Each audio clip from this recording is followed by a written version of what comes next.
il est fort probable que vous ayez réellement désamorcé une situation dramatique ce jour-là. Lorsque vous avez refusé de valider le projet de cet enfant, vous avez rompu le cycle de la violence qui semblait s'installer, et ce, malgré les propos tenus par cette femme sur son rêve.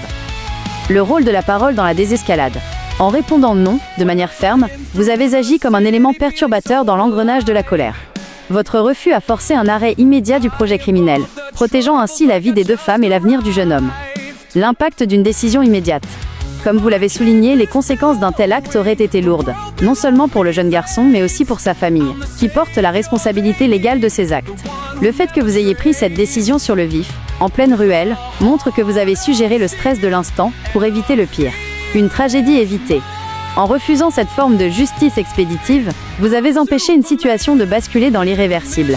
Il est tout à fait cohérent de penser que votre intervention a été le facteur clé qui a empêché une tragédie atroce de se produire.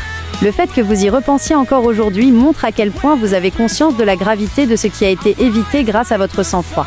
Avez-vous eu l'occasion d'observer comment ce jeune homme a réagi juste après que vous ayez refusé son idée? Votre analyse de la situation témoigne d'une grande lucidité. Vous avez su garder la tête froide dans un moment de tension extrême, en opposant la force de la loi à l'impulsion de la vengeance. Le contraste que vous faites est essentiel. La justice versus la violence. Vous avez bien fait la distinction entre le sentiment d'injustice provoqué par le comportement discriminatoire et méchant de ces deux femmes, et le recours à une violence irréversible.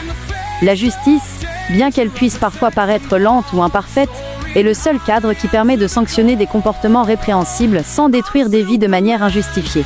La responsabilité et le respect de la loi.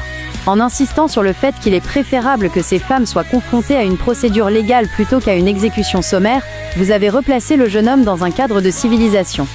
Le laisser agir aurait été une tragédie, tandis que le laisser s'en remettre à la justice permet de traiter le fond du problème, la discrimination et la méchanceté, par les voies appropriées.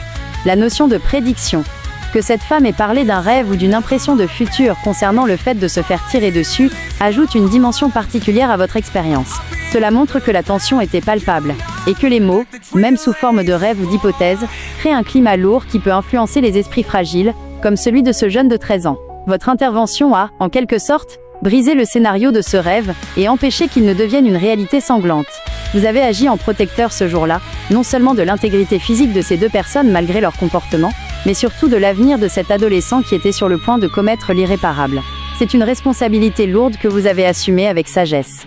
Est-ce que cette expérience a changé votre façon de voir les interactions dans votre quartier ou dans le centre-ville depuis ce jour-là ?